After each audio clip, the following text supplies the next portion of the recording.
kwake umekamilika. Yesu anakupenda, kwake umekamilika. You are so beautiful, far from the usual. You are so beautiful, far from the usual.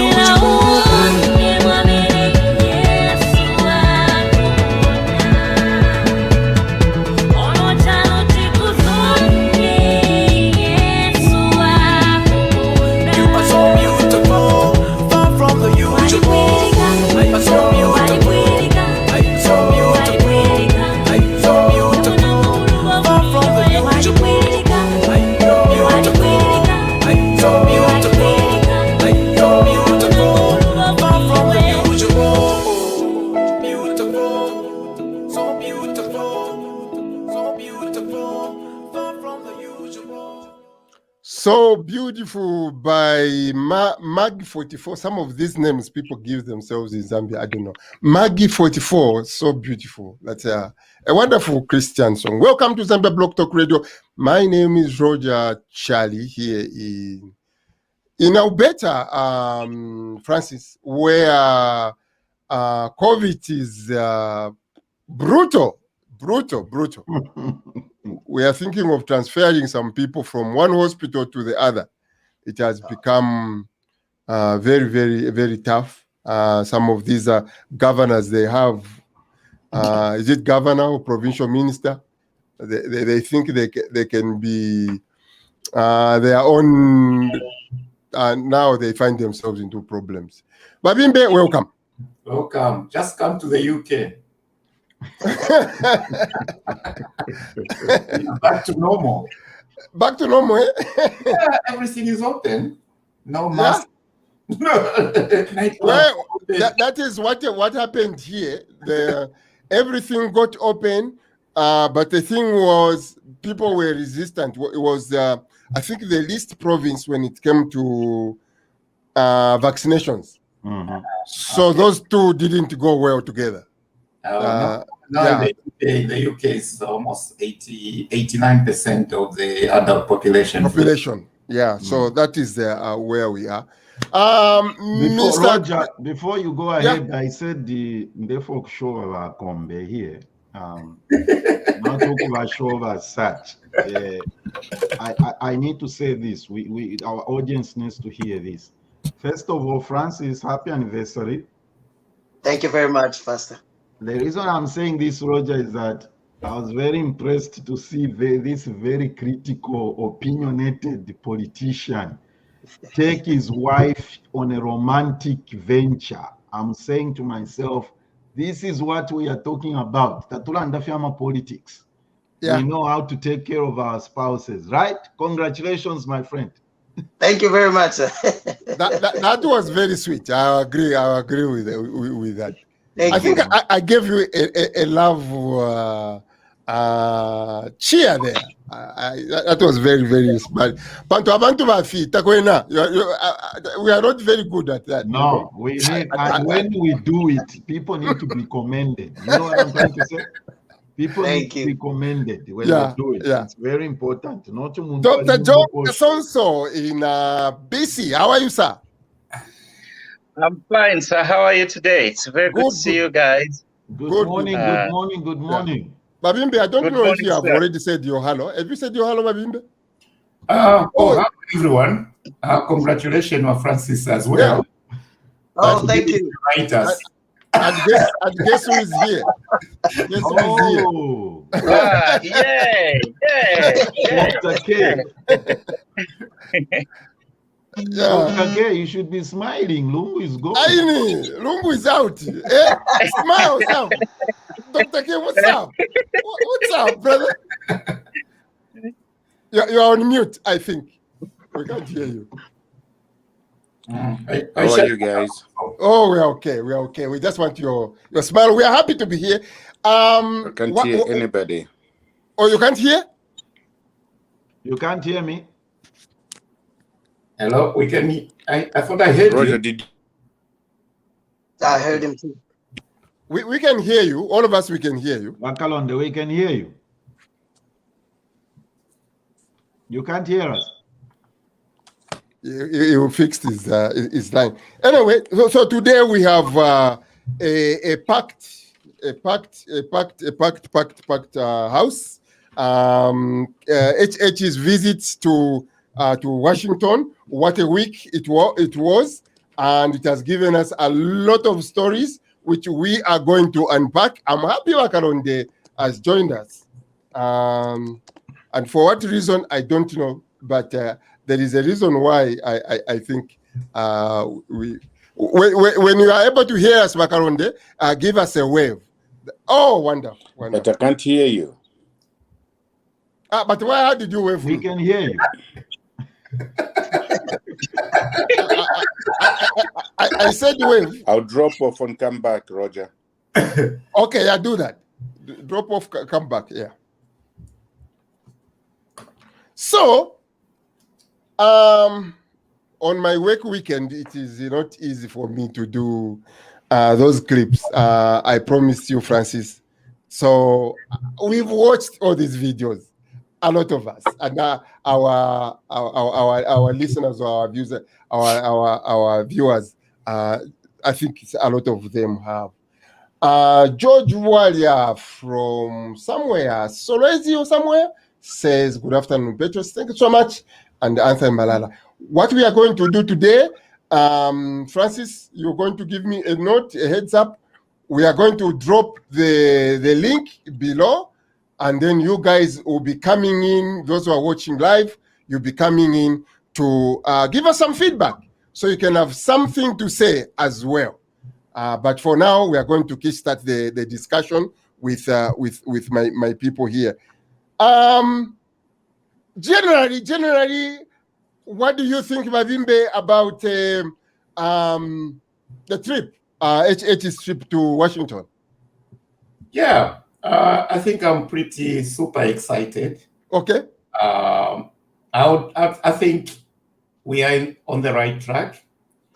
I know people, there were talk of why couldn't he do it virtually? But I thought I commented on Facebook. I said, look, he needs to network. Right. That's the only opportunity that he had. And it really worked well. There will be people saying, well, but FTJ also went there. He was feted just in a similar way. That's correct. But again, when you look at the track record of the two, it's quite totally different. This one seems to be more focused. He knows what you want. You remember what I said, that sometimes the problem with us, African countries, we don't know how to define our problems. So we end up not owning that problem or the solution. With HH, starting with the UGA statement and what I've seen in his discussion with others, I think he knows what the problem is that needs to be sorted out in Zambia. And based on that, I think we are on the right move. And I'm super, super excited. Just briefly, Uncle Francis, very briefly, HH's America tour. Thanks for having me. Well, I think it was it is still an amazing trip that and just his presence really meant a lot. And in this, I mean the way he interacted, what he talked about. His speech, by far the best speech given by a Zambian president on the floor of the UN. By far, no much. And I think the reason why he's so much excited with the trip, I want to believe, is his main focus is the economy. And he knows if he can broker deals here or sell the vision or the direction, this will change the country. And just to speak to what Mavimbe talked about, people demanding, they wanted to meet him. And I thought it was premature from the jump. And remember, Roger, we talked about it like a week ago. We even said, I think it's best just to do a virtual meeting, because you don't want him to leave New York and then 100 Zambians have COVID.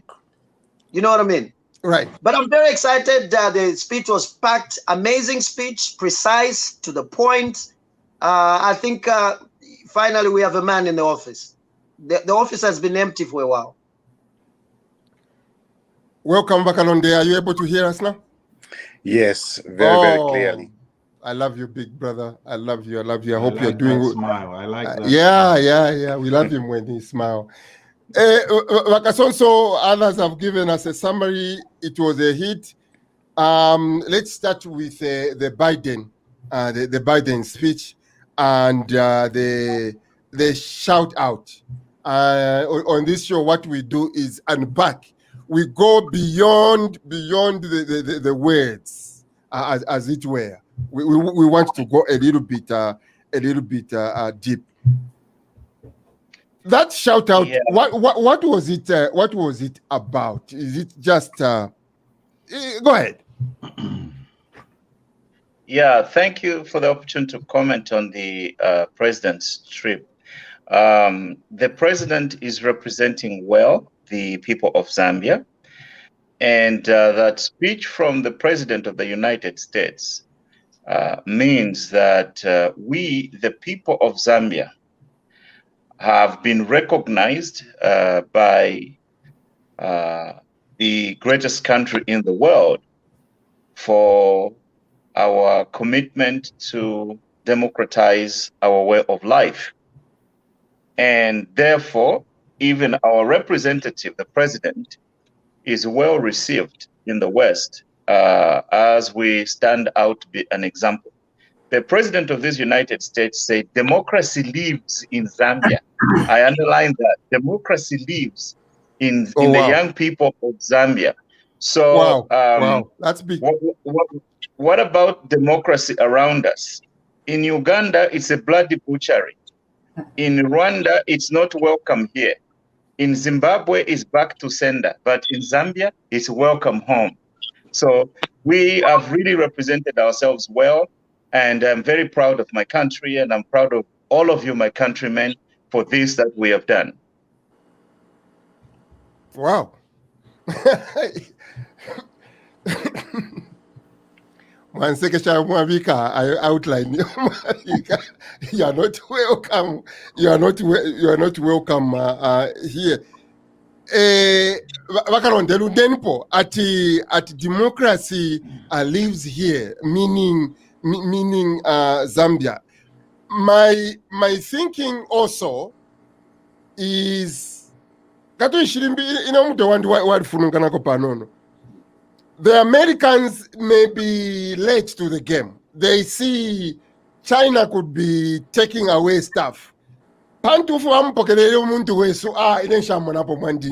way it's been, no. Do you think in welcome fair, or the Americans are beginning to think we should be very, very careful of this thing of saying we are not the police of the world. We may just lose out. As you know, Zambia is a well-positioned country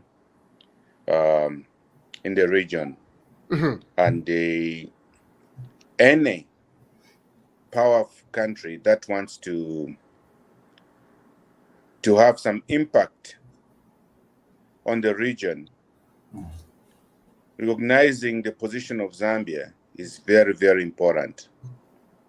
And at this point, with a leader that is thoughtful and that is democratically elected, and at the same time, a leader who knows what Zambia means to the world, America has to think and know that any relationship that it can have with Zambia, it will go a long way with the region.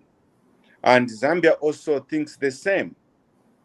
Any relationship it can have with America goes a long way for the region. So having HH in that position and having HH being received and recognized like he was, it means a lot, not only for Zambia, but for the region. If you do remember, at one point when Zambia won the Africa Cup, the celebration in the region was like the region had won the Africa Cup. Because Zambia plays a very central role for everything that takes place in that region. So as such, HH's position and positioning Zambia in the way that is acceptable and recognized by America is very, very, very big. It's major for trade and also for the economy of the region. Yes, China has done a big inroads in the region, but the coming in of America would make a huge difference to the country. Big difference. And it would mean that the country will be competed for by these two superpowers. So I love what I'm seeing right now. Yeah. And I love what the people of Zambia have done. I love who we are as a people from Zambia. Wow. You see, Francis, this is what I said. We don't just want to say, oh, he gave a shout out. Deep down, deep down punch. There is stuff. And here's what I see, Roger. Here's what I see from the speech. President Biden just... The fact that even White House decided to put Zambia in the speech. In the speech. President's speech. It's at the UN means a lot. Yes. To me, I see two things. America is announcing that they're going back to Africa. And they'll go to Africa through Zambia. Yes. They are coming to Africa through Zambia. And this is what is making me so excited. It's up to us to fail now. America will make sure that we don't fail so that whoever sees Zambia prosper, every leader in Africa, whoever will see Zambia prosper, they'll know that the Americans mean well. So they'll make sure that we are the example in Africa. So, and this is what makes me so happy. It's because we have a man like HH who can negotiate, not just sit on the table. If you look from the speech, he wasn't, to me, at one point when I was listening to the speech, it was like a lecturer lecturing his student. It was amazing. Yeah. Just the confidence, you know, he even puts back his very important statement in there. You say something and say, this is very important. Very confident. Very important. Just in case very you important. know. You know, so America is saying, we are going back to Africa, and our trip is going through Zambia. I'm excited. But if I'm advising the administration, of which I know they're good, is to be very cautious with it. We have already won the support of the Americans. So now, what do we negotiate? Do we give up our rights or give up our liberties or our freedoms? What deal will HH make? They have to be very careful on that. Yeah. Okay. We already have their support, so I love it. So America going back to Africa. That's a question I think we were going to pause throughout here to answer. What should we be asking from there? Let me just disagree with you. Not really disagree, but I'm agreeing with you, Francis, where you say to show other leaders. In that speech, he specifically mentioned the young people. Correct. So America may do something big so that other young people around, if you behave the way your friends, because these leaders, when I'm 7, will never change. They'll never want to give up power. But this is time to put Amaka Muvaichi to invest in the young people. Nathan, I don't know if you have a comment, but you guys have just gone where, you know, it was just one line, but look what you have brought out. Nathan. The point is just on the youth, not to go all over the place. Let's just focus on the youth, okay? You said, I like what Niva Francis and that they even put that, the speech writer put that in the speech. You see, what we need to bear in mind is this, Bakalonda and everybody. The youths decided to turn out in droves and cast their vote. What we should not take for granted is the opposite can also be very true. You know what I mean by the opposite? They could have gone wild and crazy and done crazy stuff. But they said, you know what? In Zambia, we know how we make the change. We do it peacefully and we show up. And we tell you and we say, you know what? I think this team does not have us in their agenda. This team doesn't care for us. Let's try this team. That shout out by Biden about the youths is the message resonating there. Okay. Can I just also add? I think also we need to be aware of the bigger context in terms of the geopolitics. Again, if I take you back to history, when we kicked out, or rather, Kaunda left, Zambia was put as a beacon of democracy. And a lot of African countries went the same process. However, there has been backsliding in terms of that democracy. I mean, HH has put it well, the linkages. But also you've got to look at it from the point of view of that in the West, they don't want, because we live in a globalized world, any instability anywhere has ripple effect in terms of terrorism, in terms of refugees, in terms of maybe disease moving around. So having Zambia again as a beacon, which I think America will really support in a different way now, is saying to the others and say, look, Zambia has done it this way, and we think democracy is the right way to go, rather than just calling elections like in Uganda, when you have elections, you have democracy. Some other countries can stick a name, democracy, their name in the country and say democracy. But this is big. So that has to be looked at it in that context. And having a youth population, imagine there is chaos in the sub-region. Imagine the youth are, you know, they are fit. They'll cross the Mediterranean, for example. So creating that environment for the youth, I think also helps the Western world with their own politics. Good point. I almost forgot. Roger, just on that, on the youth, just 20 seconds. I agree. Another point that I look at when I see the youth being mentioned, for us as Zambians, this is the best gift we can ever have. An alert youth. Because these guys, like Vankama said, they're versatile. It doesn't mean the next election they can go for HH. So, but how do we benefit as Zambians? The government, the administration now has to look at employment. They have to look at small businesses for the youth. They have to look at gender issues for the youth. There are so many things that this group would demand. And these demands, if they're not met, UPND will suffer. Yeah. So I like it that they are alive. To me, it's a problem child group. And I mean this in a good way. You know, it's so alive, so versatile. The administration will have to pay attention to it. Yes. And I think the emerging of the youth is just, this is what Africa needs.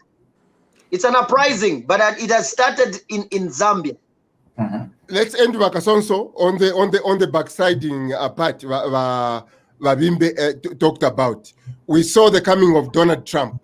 America is running away from the world. And also Wabimbe talked about when Kaunda was moved out of power, we saw a lot of countries democratizing. Now the opposite is happening. Military coups are already coming back. Like Magababimbe said, this will just take problems back to America. Could this be the time they realize this leave the world alone is not a good idea at all? Yes, you are right, Roger, in the sense of the lack of upright engagement with the countries of the global village under the Trump administration. Okay. But America really never left, because America is everywhere, regardless of which administration is in place. It's the roles that they are going to play. We have talked about the backsliding of the democratic dispensation in the Republic of Zambia. That's because in the past, in the recent past, we have tended to elect people on a single narrative. We haven't looked at who has the best qualities, who can lead the country in the best direction. It had to take a crisis of some sort for us to end up with a person who represents us better, who represents the better side of what a Zambian can be on the global stage. So the young people, yes, but go on social media and see how they are defending this administration. They own the revolution. If somebody comes up with some obnoxious attack on government, or someone comes up with an obnoxious slay on that, you see them rise up and just tear that person to pieces on social media. So they are going to defend. They are going to defend the revolution. It is very important also that the revolution creates institutions that will harvest the passions of the young people into creating a productive economy going forward. So it is up to this administration now to harness the energy, the newfound energy and the interest of the young people into activities of economic development or economic empowerment for all of our people. That is why I am excited about the president's engagement with the United States. Stroking America's ego and showing the American people that you are good people, you are reasonable people, you want some of the same things that are in the United States. That is a good thing, because that way the American institutions now will focus on Zambia, and the support system is going to be there structurally, infrastructurally, and also financially, particularly in debt servicing. Yes. What we need is to restructure that debt so that there can be breathing space in the economy to do a lot of other activities. And American institutions are going to back that. That is a very good thing. Yeah. I've got a picture of American institution, welcoming him like a baby. Look at this. Welcoming him like a baby. What's going on? That is talk about American institutions welcoming. Let's go now to the speech. Let's go to the speech. HH's speech. Again, it was good. It was well delivered. Let's dive into there. Unfortunately, my diving there will be something else, Wakaronde. One of the things he talked about was the pandemic has increased the poverty levels. Because through job losses, stressed healthcare, inadequate education due to part into technology systems, lack of technology systems. You are a technology professor, Wakalonde. Probably you are teaching some of the children online. Online. This is an opportunity where we don't have. Francis Nababimbe here, they say they want details all the time. When he makes when he makes a statement like this, now he should follow up with what he is going to do about this issue of inadequacy in technology. We have identified that there was inadequate technology. We cannot teach our children. We cannot sit and wait for the world. What should HH now do to follow up on this speech? He has identified the inadequacy in technology. If Francis Nababimbe will not let him go. They want him now to put down what should he do to address this line which he brought to the entire world. Yeah, I'll tell you this actually. I think that's the problem, Yawa Francis. Nah, it's not the problem, Yakwa HH. What you should understand is that when somebody identifies a problem, it doesn't mean at that very point they have the solution. And in most cases, you have to gather experts to help you first. Okay, there you go. To draw a policy and source funding for whatever you want to do. Yes, you can identify at Ninkwata cancer. The first thing is, do you have money to pay the doctors to find the treatment? Those are the things that come up in life. We have a problem of technology inadequacy in Africa, not only Zambia alone. And I teach in Montana, and at the moment, we have a professor in my department whose focus is on rural education. And I did a research with the rural teachers in terms of inadequacy for the usage of technology. It's not as bad as it is back home, but the fact is there is funding that is needed for the teachers, one, to be prepared to use that technology. Two, what technology do we need? We have to understand the technology that we need to use at that point. We can't use every technology just because it's technology. We have to have its pedagogical use for the students, for the teachers, and for society. How are they going to participate? And if they participate, I can use technology. But once the child goes home and the parents don't know how to use that technology, what help would that give to the student? Those things are also supposed to be put into thought for us to understand that it can work and it can't work. So HH's identification of technology need for not only for schools, but I'll use the term for development, is not only for rural schools, even urban schools. They are also struggling. Oh, yeah. In terms of the usage of technology. And the closure of schools because of the pandemic really brought out this need.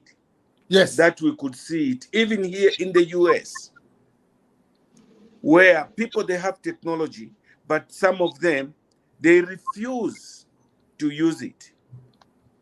Not only students, not only some teachers, even some professors feel like this is not the way to go.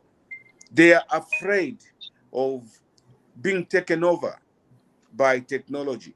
So, yes, in Zambia, we don't have that technology. We don't have it. In rural Zambia, it's even worse. We don't have anything. So, the first thing is to draw a policy. What is the policy, and who are the experts who would help solve this problem? And any solution that will come out of that policy must be research-based. Because if you're just going to use your head feelings, you're going to make a mistake. Yeah. It must be research-based and proven that it has worked. So HH is positioned to try to do something, but I can assure you, is not going to solve that problem tomorrow, not even today. We have a lot of problems that need to be sorted out. I've been reading through WhatsApp groups. Sorry, this is a segue, where people are saying that is still holding PF operatives in offices. Permanent secretaries. He and stuff. cannot solve that problem today, and just after getting into office yesterday. It's tough, unless you want to have a government that is operating in vacuum. Otherwise, he has to go step by step, even if it's to arrest those who have committed crimes. HH is not going to break laws for him to do what people want to do. No, that's not how we work. If a country is going to be a law-abiding nation, a rule of law, the president must follow the laws. That's what is going to happen. So the same with technology. It's not going to happen tomorrow, but a start is very important. So I see the doctor is not actually disagreeing with us. I like the way he puts it. You want the problem identified and see how you are going to do it. So you have to explain to the people, and that's all we ask for. So you're not actually disagreeing with us. I'm glad to see that we're on the same track. Explanation, Karamba, to be honest with you, mostly when you are giving a public speech, like he is talking about something, you're not going to give an explanation of what you're going to do, because that explanation might be 40 pages. I agree with you. What we say is there has to be a follow-up. That's all we say. So he has to announce, like, look at Americans when they're stamping, if they're campaigning. People hold town hall meetings. You have to say what the problem is. Where you're going. What do you intend to do? On that one, Wakaramba, you are right, whereby somebody goes to small forums and tell them what they are going to do. Exactly. I see what you mean. Yes. On that one, yes. By that time, when they do that, that means the police has been drawn, formulated ready already to roll out, and now they have to suck in the people to support it. Yes, I like that idea. So in short, if they haven't figured out the policy thing, say on technology, they better start, because we are going to be asking this question. You made this speech. It is 1 year now that we have policy. What is going on? We are not saying bring the mainframe, the what now, but show us something, you know. Yeah, I think show us.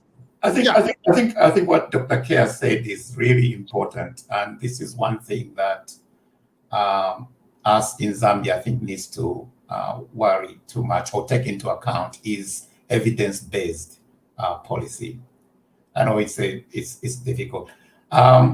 I'll give you something. I'm from ICT background, so one way, like I'll give you an example in the UK where when computers started getting into schools and whatever, they created a standalone subject called ICT. But what happened was they didn't realize that actually technology, ICT, permeates in all the subjects. All subjects. Okay. So they switched. Then they discovered also that most British youngsters and whatever, they were not creators.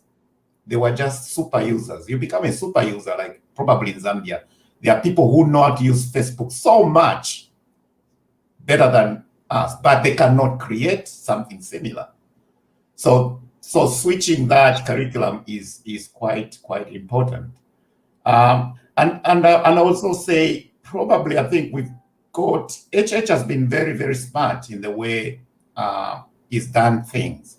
He's identified the green issue, the environment, SME, and the science and technology. Those are the cornerstones. That's the new thing in the world right now.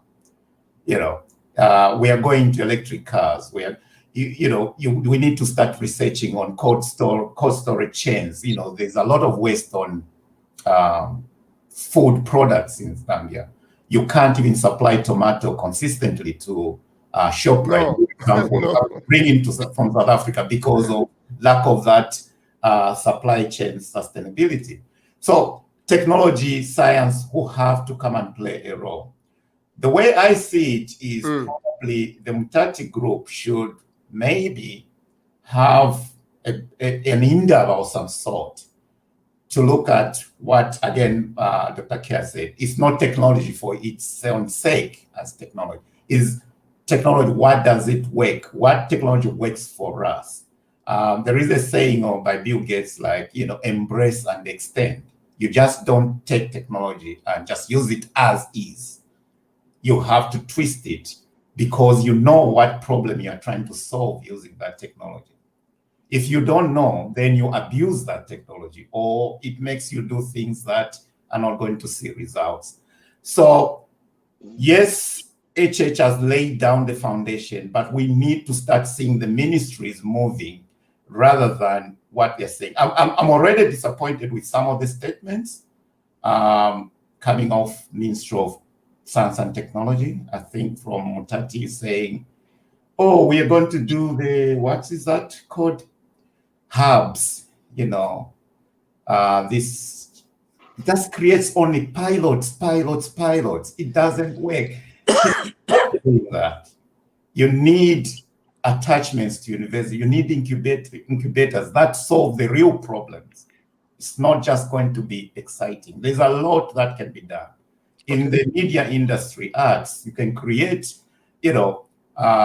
animations or whatever, textbooks that can speak to our people, but yet using the technology. Right? So there is quite a lot. And I think if they can organize that, as Dr. K said, then policy can start coming out, how we can kind of navigate that and implement what we need to do. Human resources is very important, and the young people are very good. They've grown up with this technology. They'll do very well. All I need is good hand-holding and the finances and the organization. Okay, well put. Like also, we move on away from technology, but still in the speech.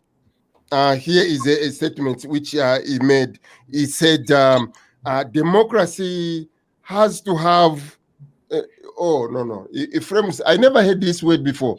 Democracy dividends, he called it. We have to make democracy attractive so that autocratic leaders, and I was surprised for him to say that, you are just a rookie. We are autocratic. Anyway. Yeah. So autocratic leaders will not want to stick to power. We want democracy dividends. Again, you guys are going to lambast me, Maran Kadipira. But my thinking is that come back from New York, brother HH.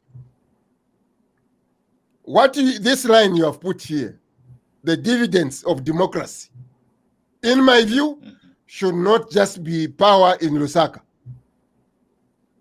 This democracy dividends starts to share power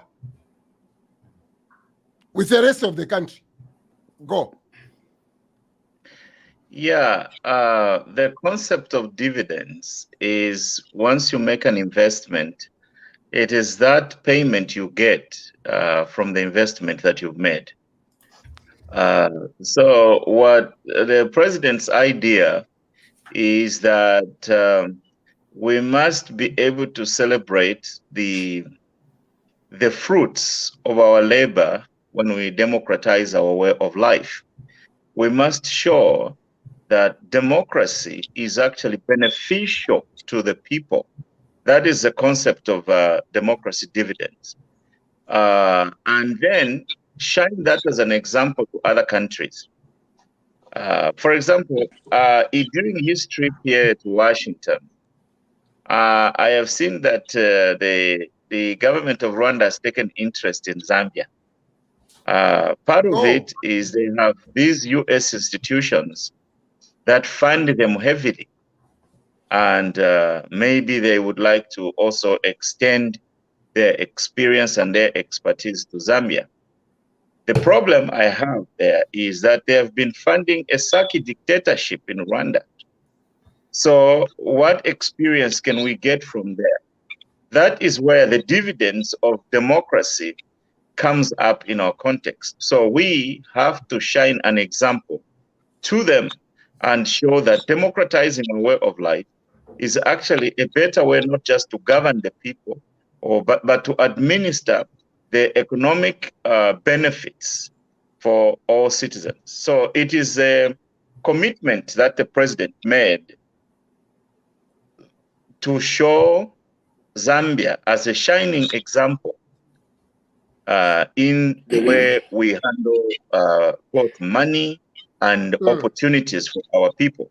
Those are the dividends that we're talking about.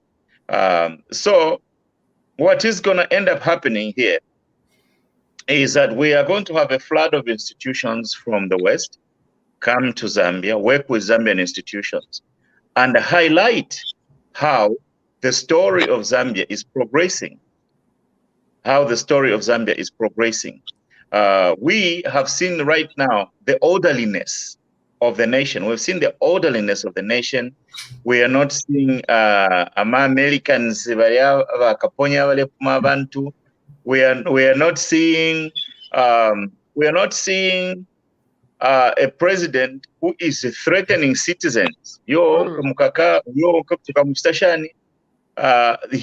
seeing a president who is speaking up against vices and trying to put in a system that will hold people accountable for what they have done under the law.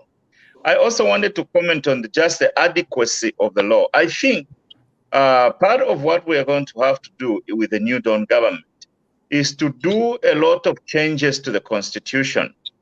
The constitution of Zambia is a very inadequate instrument for economic development. Let me just give you a basic and simple example. When the president comes in power, young people are clamoring, fire them, sack them, and jail them.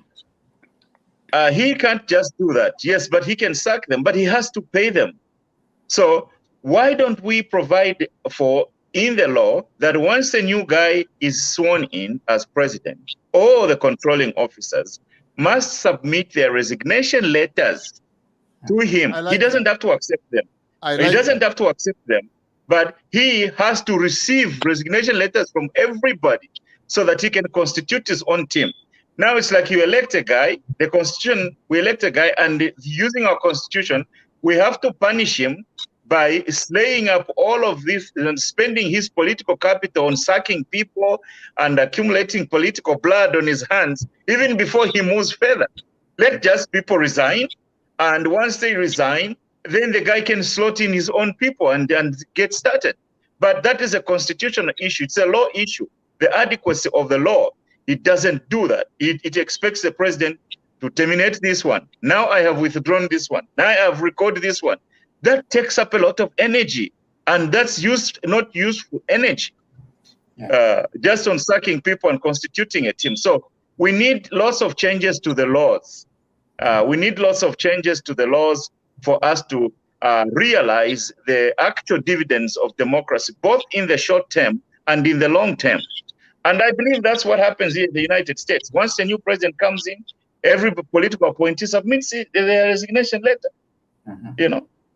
Yeah, that's a good point. They fixed that with the Attorney General problem.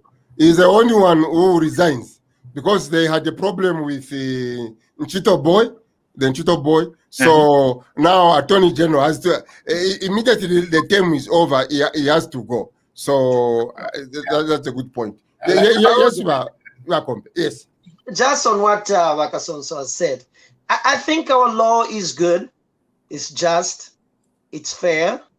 I think what we've had in Zambia is the abuse by the executive. The president comes in and feels that he has to fire people. I don't think it's speculated anywhere in the constitution that the president should fire everybody. No, but it's just this thing that we have accepted in our society, that a new president comes in, he has to bring in new people and everybody has to be fired. Let me defend the people. let me defend the people. Let me give it to you. Why, say, ACC, DEC, FIC, aba bantu aba baledinga na bakabonala. Aba bakabonala bafuminepo. They know Mosemo Balepita. Why should we let them be there whenever our nabo to time here? Do you think they can do a good job investigating their friends? That's the question the people are asking, actually. Here's why HH should actually leave them there for a while. I think he's leaving them there for a reason. I think they have looked at his transition team, and now not the transition team, actually, his administration has looked at the files from SEC, FIC, and the DEC to see what files they were working on. These people, we can't say they were incompetent. Most of them were competent, but they had no voice. And this is the reason why, even look at Biden. Biden came in as president. He kept the Joint Chief guy. The one who actually saved the nation when Trump was elected and he wanted to just steal the election. So there are certain people and certain portfolios that you should keep. I think the most not very patriotic thing you can do as a leader when you come in is to fire everybody. You can't do that. There has to be, politics has to be separated from governance. And this is the problem we have in Zambia today. You can't play politics. And HH, I think he recognizes that, and he knows the moment. He's no longer a candidate. Now he's president. He has to understand things. He even said he's kept some of the police. So we should, and this is a direction we should not take as a nation. Just to blanket everybody in the same thing and just say everybody was PF. It's not true. At some point, maybe he will change. And this is what is going to determine whether HH makes it, whether he's remembered as a good leader or not. How the institutions perform is very, very important. He even said it in the speech. He said he's going to promote separation of powers. He said we're going to separate the judiciary, the legislature, and the executive to work independently. We've never had that in Zambia. It's always the executive that has powers over everybody else. So I think he's been very deliberate on most of the things he's been doing because he preached that he wants the law alone to stand. If you do wrong, you're on your own. This is a man who's promoting this thing. So I think there's nowhere in our constitution where it says the president should fire everybody. It's just the abuse. Too much powers. And HH, for me, from the speeches, he has shown that he's reducing the powers of the president because he's saying, I cannot intervene. I cannot just fire. I can't just tell you to go and apprehend somebody, put them in jail. No, the law has to take its course. So I think we're in a good step. Can I just add? I think I concur with Dr. Kasoso on that one. The issue that we have in Zambia and in particular and in Africa in general is we depend on a good man. That's the problem. Comes in, they mess up because they can twist the law. The idea of having total separation of political appointees and proper civil servants with proper security of tenure is very, very important. That's what happens in the US. That's why when Trump came in, it took him time to fill up all the political appointees. They all resigned when the new administration came. What has happened in Zambia is we don't know what has happened. Why should the permanent secretary, for example, be appointed by the president? There has to be a way of appointing those people so that you build in that security of tenure. Then they can be separated. A new administration can come in and can move on with that. But as for certain position, definitely you have to have your political appointee because they carry the vision from the party's manifesto. For those, they have to go immediately a new president comes in. Yep. That can only happen if it's clearly stipulated within the Constitution. So it's about the way you appoint people, and the way they are taken out of the system. That should be very, very clear. At the moment, it's muddled up. A president can even appoint a low-level district commissioner. Now, you tell me, that's a civil service position. You have a good civil servant, a director, who is higher up probably than a DC. What is that director going to say to a DC who is appointed by the president? We've got a problem. We need to sort out that. Definitely. We have a lot.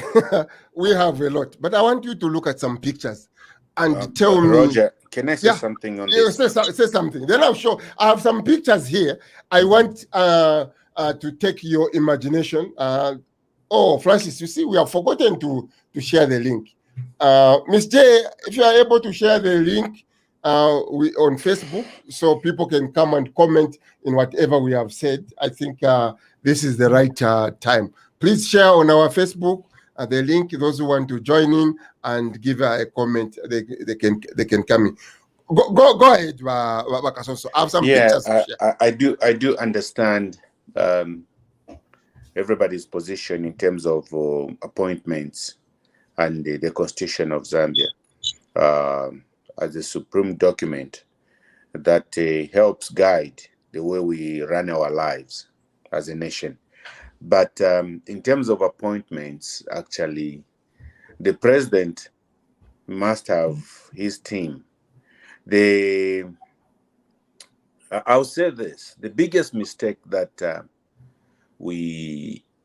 I see that was made long ago by the UPND was not to float the shadow cabinet. One, if they had floated the shadow cabinet, we could have known the right people and we could have voiced that this is not the right person for this position. I remember you told me about this, yes. The other appointments like permanent secretary positions must be appointed by the president for one major reason. Those carry the dream of the manifesto of the party that is in power because of policy implementation. That's why the Constitution allows for the president to appoint those.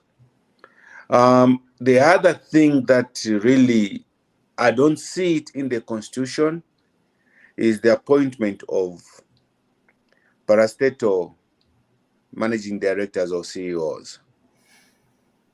I think those are supposed to be done by the boards of directors. But with the way our countries have been run, with the one-man controls all, that situation has been taken over and the president has to do everything. The boards of directors, they are appointed by the minister, but at the same time, the president appoints, or if he doesn't appoint, he dictates to the board. And to who should be there. Yeah, you're right. The managing director. That's where things have gone totally wrong. We can see what happened to ZESCO and how it ended up to be a PF2 of money making. So I think permanent secretaries should stay in the president's hands. The ministers, we know there's no other. That's why in other countries we have the first secretary, second secretary, and the third secretary. Those are basically permanent secretaries, and the secretary himself is the minister. So that's how we need to look at it. Okay. One of the points Mwapanga Bakaronde, that's the question. Okay, Wakas also answered it perfect the way the context was put in. But to me, the dividends of democracy, it is part of it. not to leave the president. Ichi president. So now the farmer to one say, hey, oh, no. He's the employer. No. Let's have the real dividends of. He's the government. Let's have the real dividends of democracy. Kunoko twaikara kuno. Ntikara better a province. It has got its own premier, finance of its own finance minister. Bali kwatiro mwine home affairs minister kuno kwine. But it's still a thing. I think And they are strong. And it's strong. It's strong. The systems are Roger, strong. I'm sorry. I want to say something that probably, I'm sorry, gentlemen. The idea of saying kununai kalaku au beta, kununai kalaku America. And when we say that, some people say, why are you comparing with developed countries? I hate that statement. Because takwa babantu abapangirulate at your info in Africa to apangire 20 years left after. We are not children. We were supposed to develop also. Yes. We're supposed to do what others are doing. You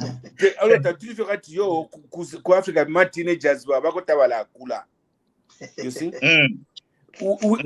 Why are we not there? Why are we not there? That is the statement people make. Why are you trying to compare with America? America is a developed country. How did it develop? God did not create Africa after 27 years or 100 years after creating America. That's true. Those are the things that really make me mad when Africans start to excuse themselves because Roger I won't feel better to Stephen Nishi Yole Yumfapantu. Anyway. So I think we've lowered the bar so low. Yeah. And that's the reason why. Let's see if we have a friend here who wants to. Hold on, Babimbe. Let's find out our friend here. If we have a friend here who wants to. Hold on, Babimbe. Let's find out our friend here. Vachari, do you have a comment? You have to turn off your friend here. Vachari, do you have a comment? Yes. You have to turn off your friend here. Vachari, do you have a comment? Yes, I do. I don't know if you can get me clearly. Turn off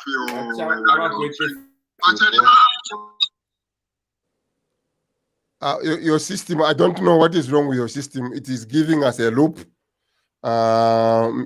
It keeps on making that noise. So maybe he has the phone and the computer on. Does he have two devices on? Turn off one thing, and the one you just remain with the one you are connecting with. Okay, wonderful. Okay. Wonderful. Yeah, your comment, Machari. Yeah, it's interesting. First of all, one thing I wanted to comment on is on the idea of the people that carry on in governance. I'm glad somebody mentioned there that there's got to be continuity of governance. So the Bama Gandhi, on one of the programs the other week, he mentioned that under the Chiluba government, Chiluba went out of his way to make sure that they put strong structures in place. The problem we have had is that these structures are ignored, And so Amagande was saying we are not going to come into a vacuum because what we put in place in terms of continuity of governance, those things can help us and are good for the nation. But the trouble that we've had is that the politicians have ignored those structures. Have ignored, even like, for instance, you can go to the Bank of Zambia to go and get any money you want. Yes, it's illegal, but they will do that. So what is important is what the new government is doing is to institute first the rule of law and people to be able to follow order. Because if we don't have discipline, it doesn't matter what system, what framework we bring from anywhere on the planet. If it is ignored by those people that are supposed to safeguard and look after the interests of the nations, it will be useless. You have it on paper, people don't follow it. That's the biggest thing. So rule of law, and the only way you deter evil people or wrongdoers is with consequences. If there are no consequences, people will keep on. mwirega vakombe vatampio bati valeropola abantu in public. You have to Public lashing. turn the direction of the ship, as it were. And then the other thing is that as a people, as Africans, when we compare Kulikunotwaikala, if you go into their history, at a certain point, they had to make serious sacrifices to get to where you are. Just like Ine as an individual, I want to live debt-free. It means I can't go to Chick-fil-A every other day. And we can't go for 4 vacations in the year with my family. There are certain sacrifices. Why Chick-fil-A?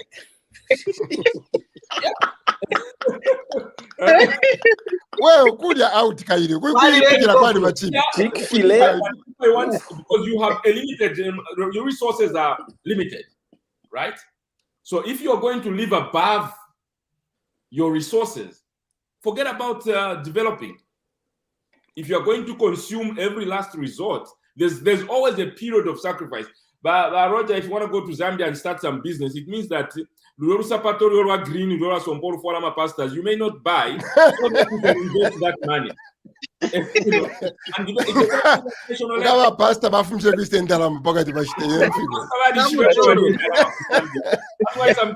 Let us look at some of the pictures. HH is welcome.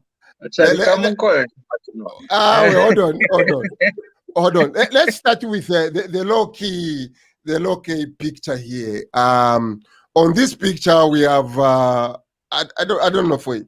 Okay, I have to start it again. Let me start this, and okay, right here. Okay, good. So this is Senate Relations Committee. This is Mr. Menendez we were talking about the other day, remember? He lambasted the president of Zambia. Who wants to say something? There are a lot of them.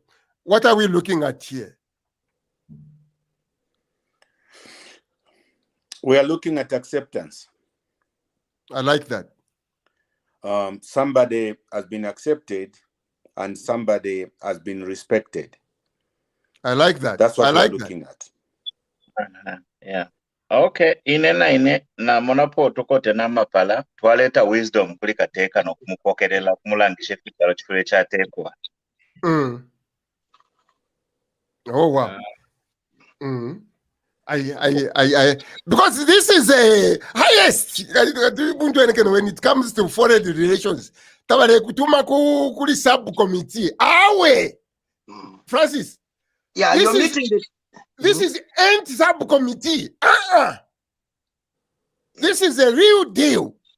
This is a real deal. Okay, let's go. Yeah, I'm also looking at acceptance, acknowledgement. You know, very important. We've been singled out, and not the Alama picture, and president meeting Obama somewhere in the hallway. This is a state visit, and this man is being recognized by the Senate. Not just Democrats, but the American government. I love that. Yeah, and probably a punish Narandana Vokale, Vachati. Narandana Vokale, now Vachana impress. That's what I'm thinking. That's what I'm seeing in this picture. Now Vachita convince. Mwana wose vale seka problem for win.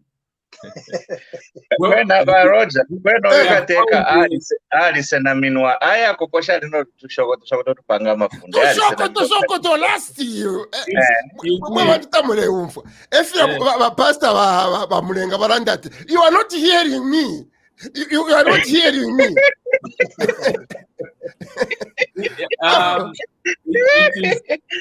You see acceptance, you see open doors for more opportunities, but at the same time, it's just, for me, it's just be careful. These people have never been known to, anytime they are giving you, they are taking more. So, and that is our responsibility. Yes. not theirs. They will always look after their own interests. But you see, there's also a tug of war that's between the West and China. So the West also understands they need to get good friends and good relations in Africa. We can use that to our advantage. Okay. Yeah, yeah, just like Macharia said, I see this picture was also meant for China, for all those billions they've pumped into Zambia. The picture is just for them. America is very crafty when it comes to these things. These are not just like by accident photos. No, they mean a lot. No, and everybody's smiling deliberately. Yes. You know, they are sending a powerful message here. Yeah, because it's not an accident by Roger that he's meeting the American delegate, the American reps before the Chinese groups. Exactly. That's not an accident. Because when you talk about American institution, like also you have talked about, this is it. The Senate. This is just one step away from addressing the entire Congress, State Union. This is just one step. Let's go. I think it's, as people have said already, I think it's acceptance. It's about mutual respect, and it's just liking the guy. We know what we want to do. Coming to the Chinese West, I think that is there, and if you followed what he said at the U.S. peace conference where he was, he actually alluded to that. I think HH is quite smart as a diplomat. He said, we all know what these, the West, the East, wherever want. It's about resources. But it has to be created. We need to create partnerships. Partnerships where we share values and principles. And he said, we know some of these partnerships, they were created, he used a certain word. And the moderator said, yes, Mr. President, we know what you mean. So already it's more pitting the West against the East, basically. So if we can come out winners. What are we looking at here? What are we looking at here? Wakalonde, you started first. Okay, you can go ahead. Yeah, some people on social media made it big that Alex fraternized the vice president. Nalanda Muchivemba, so Alex fraternized the vice president, not president. Nalanda Muchivemba, so that Avena America ben uyo uteka ichalo mkashano ka president kako titaka kwata makayape mchumba things like that. So alleged fraternize na kateka wachalo chesu kuno kustuts. So you see the institutions of the governance institutions and the funding institutions, if my NGO fiance large the focus number Paris Zambia, and even the vice president picks a personal story and speaks. Speaks of connection. The president is making a personal connection with the powers that be that control the global economy.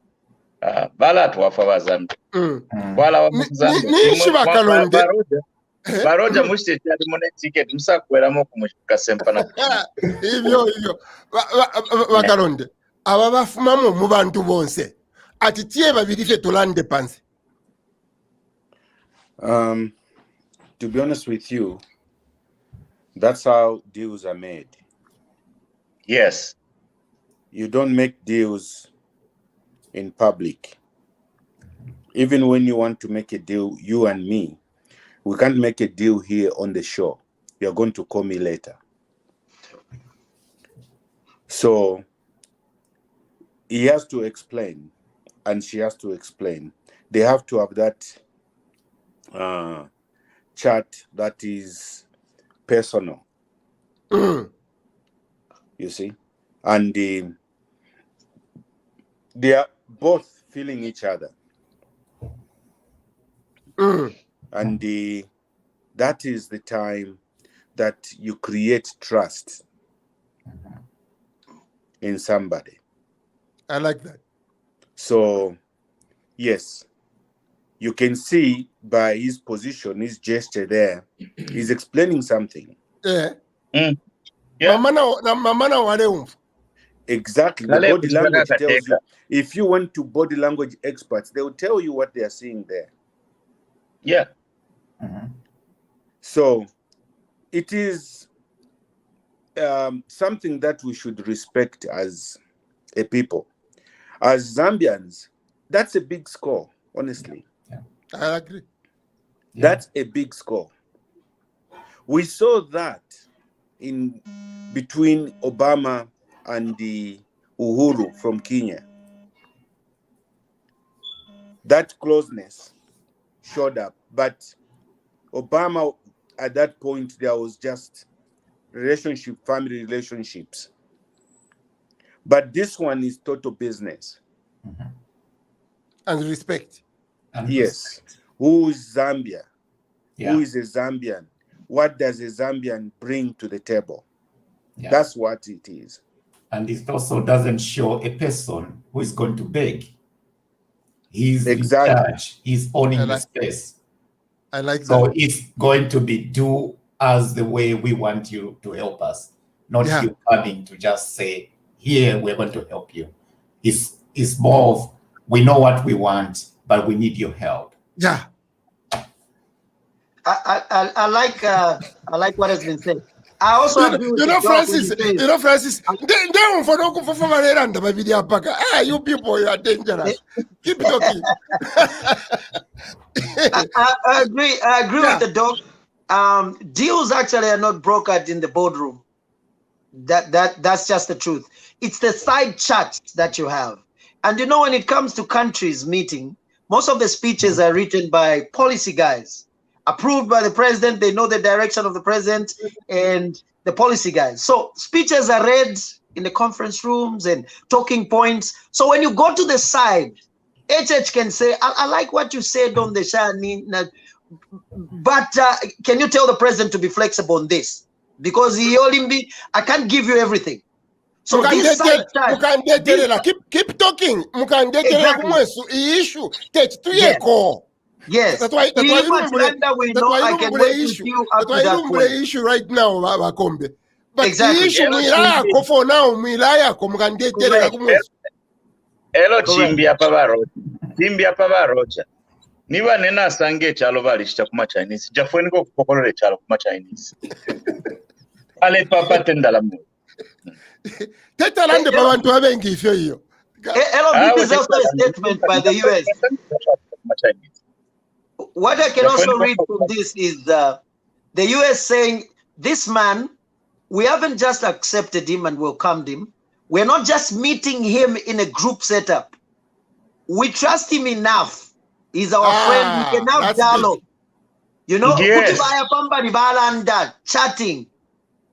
That is very important when it comes to, you know, trying to portray a good relationship between countries. To show that we can chat on the side. We are not just meeting him Nabantu 15 after the meeting. You know, so that's a statement. It's very important to see our leaders cuddle. It makes us feel good. It makes you feel good. But all this is deliberate. Like Macharia has said. But I think we have a good man. Pantu mama nanga wale fu affair kwebati nabafisama bafuma bakwa na picture bakopya abantu but tutampi okustanomba unload nishi yalandikwa pa yalandikwa bachari apa bale mwebo kwebati kaidi. The original story was that he was supposed to meet the president tefe yamfikire nomba the president withdrew munandwa answer bapeleba. So apa mama pale mwebati no tukufika nkafira hiyo kumbali ma president bali na iwe uisakamana. And we'll be surprised, Roger. We'll be surprised that maybe he's already met the president. He's already met the president. Yes. Roger, the president Shafin to Achanda bakote. Actually, he's already met the president. I want to believe. That statement about him meeting the president was concocted that Baka Namanda Kwati answer the vice president. That was the people trying to create some kind of friction between the president and the vice president. The issue was not that he was supposed to meet with Biden. If he met with Biden, he met him in privacy. But the fact is, he was called to White House. You tell me he can be called to White House and the president not even stopping by the vice president's office and say, exactly. Ifine balanda bakombera okumusumisha bamusumisha atikabiyeni babiri mulande ukwabula president yukushiba. I agree with that. Was not a true story. When people go to the White House, anyone who goes to the White House, one of the things Hello, you never wrote a statement here. When you go to the White House, you go to the Oval Office.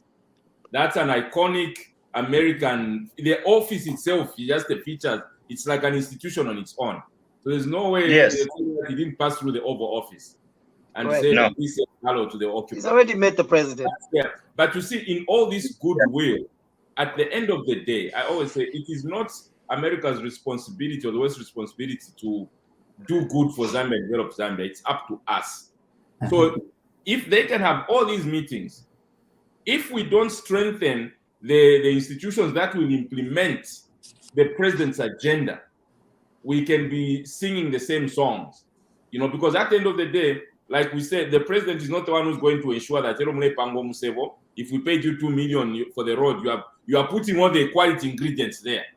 If those officers at the bottom now ingredients, they may not be able to touch cash, but they will touch the ingredients, so the material to make the road.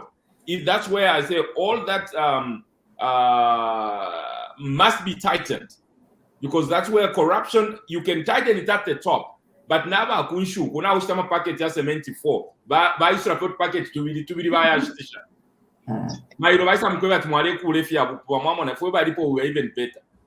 So all those things, that's where having your own people who are UPND people in this case, who have the interest of the party, who want to see the party do well, are the ones that supervise. So that's where I agree. Earlier we're saying certain positions must be, because you invite the Americans, they come in an influx.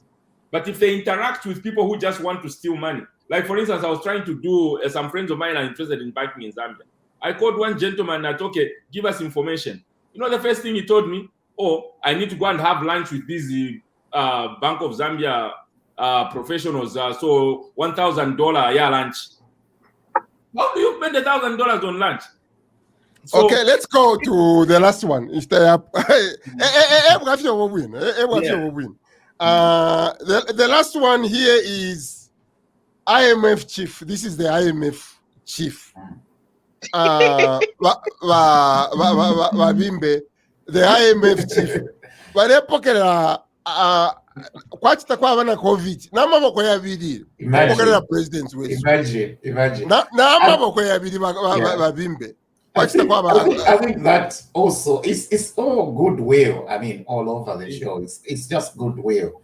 They've been, Zambia's been talking to the IMF for the past I don't know how many years, but nothing has come. 7 years. 7 years. Yeah, 7 years. 7 years. And they were meeting just divisional heads.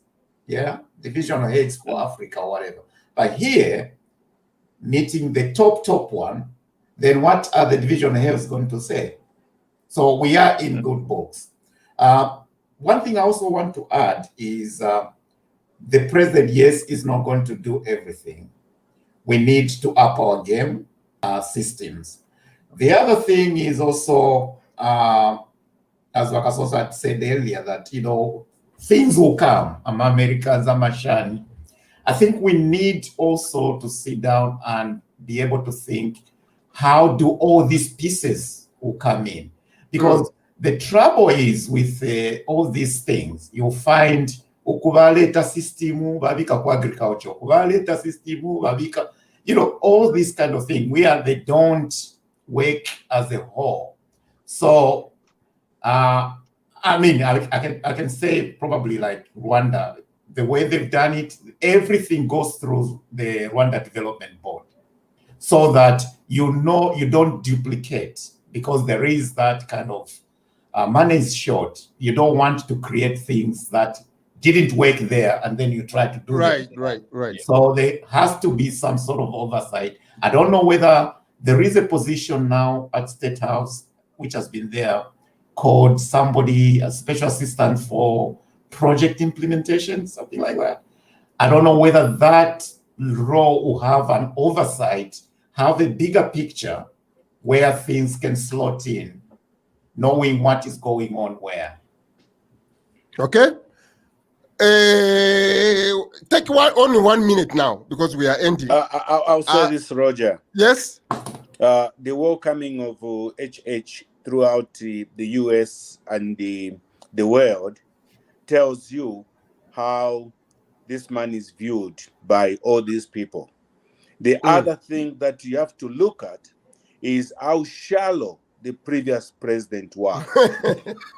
It's not an stupid insult, also, but it's and the stupid truth. also, Bakaronde, and we can He was too shallow. No, I'm telling you, I don't think any leader who wanted to spend a minute with him, No. he was too shallow for that. Museveni did. Museveni is shallow too. Museveni is not a president, he's a butcher. Museveni, before Museveni, if I still figure, he wants more comrades like him, to have comrades like him. Right now, Museveni and our big man, Tabon Fwan. Anyway, go ahead. You push it in the France. Hold on. Yeah, so you know what I saw in this video, I mean in this picture, is that both the World Bank, as we read and saw, and the IMF, it's like they are welcoming a prodigal son. Yes. Yeah. And you saw how much they refused to even talk to us. Yeah. Now they are thinking we have a person that we can talk to, negotiate. Some people, they are saying, okay, no, but these people, they have a tactic. They want to make money out on every investment that anybody makes. You expect a dividend. Yes. That's why even the Democrats that we have invested in as a people, we expect a dividend. So having these people working, you cannot go and borrow money from the bank and expect not to pay interest. It doesn't happen. It's up to you to negotiate what interest you want to have. And people have said beggars are not choosers. No, but you should choose what to beg for. Here's what I see, Varonja. Here's what I see, Varonja. Yes. Here's what I see, Varonja, in this picture. I'll start with HH. HH comes in and shows that I'm still African. I'm very well knowledged, but I'm still African. I got a patchfuba. You know, in tradition, as African, muchinch. Smartly dressed, competent, and he shows that I'm still African. The lady, open arms. It's the highest form of a welcome. Welcome, yes. It doesn't matter where you are. But here she's saying, tell us what we want, we'll work with you. Open arms, Mdala. Yes. You know? So it's up to him now to present. Tell us what you want, I'll post that. Tell us we will listen. You're welcome here. What you want. Yes, this is your place also. In a picture, I'm going to picture. Or you change the arch in the Kavana Mayo. Okay. Pantu apanga ni vali anji kuitenga waire iposa pofe na ameno pali ya pedi. Gavadi shana. Yabevi railia. Last, actually, very fast. Just look at the picture. Just see what the picture. I'm sure going forward, also from Malanda, goodwill to my picture. I hope I'm sure any businessman you na beba. Bane, ngama tupela kankongole, ngama tupela kankongole, elo mulevi kako 9%. Nishu mulevi wipata, pa efe mulevi tayo. Tupena kankongole, mwabika ka 2.0, tukalali pila. Mu printa fendala, after all mu printa fendala. Kopa ni mfo tuwa kwata. Tu supporte ni mwe bantu imwe. Iyo mwachitanda barauja palasat. I hope nachiba kwa I hope na Dr. Kajira inense fieniko. Today I met my icon, the Kaonde physician right here this morning. I hope to achieve a breakfast. Thank you. I just wonderful. It's open arms. You can see that the world is saying, okay, Zambia, what are you about? We are happy with what we have seen and heard so far. How can we help you fulfill the agenda? Because America, the West's success is also now becoming more and more dependent on those who they support must also begin to succeed. Otherwise, if we don't succeed, I like that. Then the people begin to turn to China, and they don't want to see that. So one way is you welcome them, but at the end of the day, as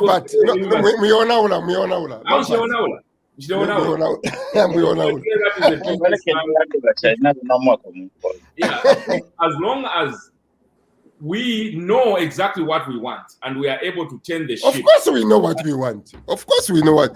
Apana mushaba chadi. Nida ya kwevati. Ababantu ba tusendela kopa. Shefoku using weight bala abantu ba using AV. Ba tusendela kopa. Kopa tubale senda kwa Afrika. Ama cellphone yale omba kuntueneken. HH yale bebo kwevati. Bane. Chinjeni koma tactics yen. Efta yale beba. Yeah. As long as and that is exactly why I'm saying, as long as that's what today for, because these people, no matter how much they smile in your face, at the end of the day, they are looking. Okay, negative.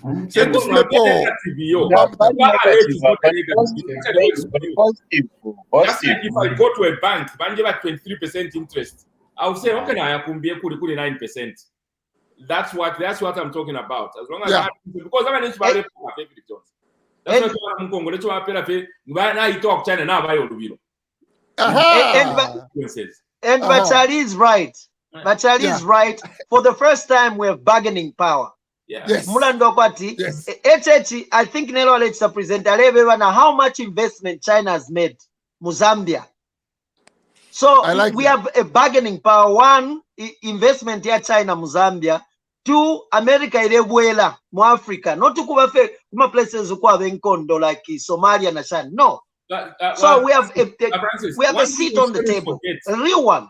Yeah, one thing we shouldn't forget as Africans, we have so much power. These people need to push a program. They need our copper. They need all these minerals. It's a need for the West, but we behave quite in favor of everybody in need. That's why we have an upper hand, really bargain. If we are really serious, correct. Africa has an upper hand. We should take advantage of that. Until next week, guys, clips. Some of it we don't know, but a lot of unpacking. This is what we call offloading. Thank you so much.